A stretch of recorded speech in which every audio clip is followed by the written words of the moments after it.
के पापा कहता, हमरा सैया जी के चाचा कहता कि लड़का तोहरे के पापा कहता, हमरा सैया जी के चाचा कहता।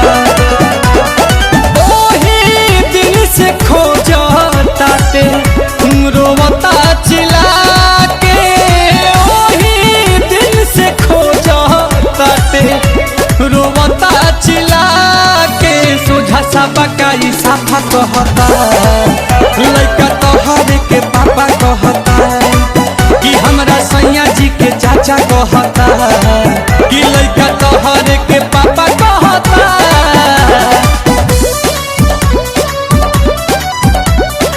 Music by Priyanshu Singh.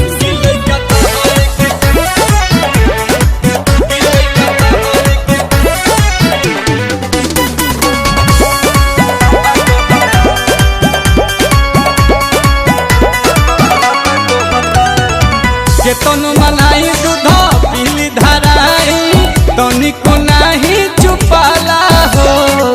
सासु ननद गोतिन देवर के छोड़ा सैया के कोहरा न जाला हो।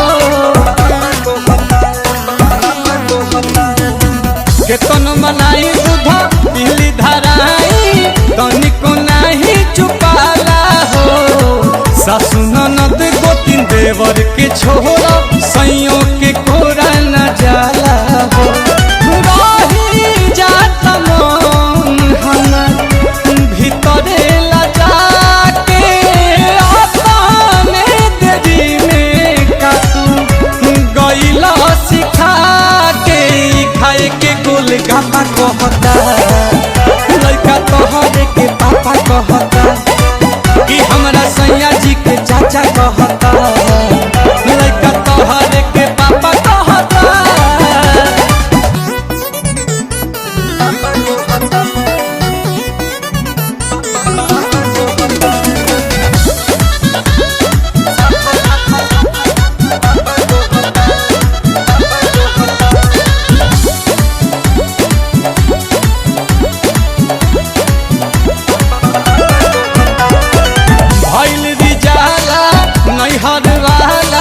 लागता कि भेद खोलवाई हो।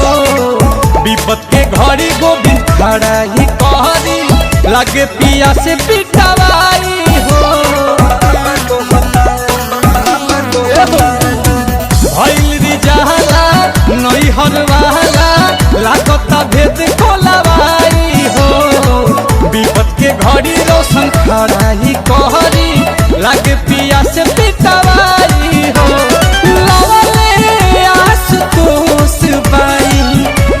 गजबे के धान सुनाते पताई जला, नीलकमल के गाना हमरा इज्जत पथा पर रहता। लड़का तोहरे के पापा कहता कि सोझा सा बकाई साफा कहता, लड़का तोहरे के पापा कहता।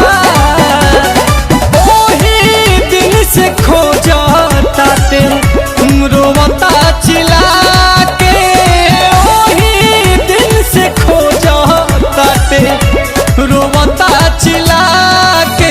सोझा सा बकाई साफा कहता, लड़का तोहरे के पापा कहता कि हमरा सैया जी के चाचा कहता।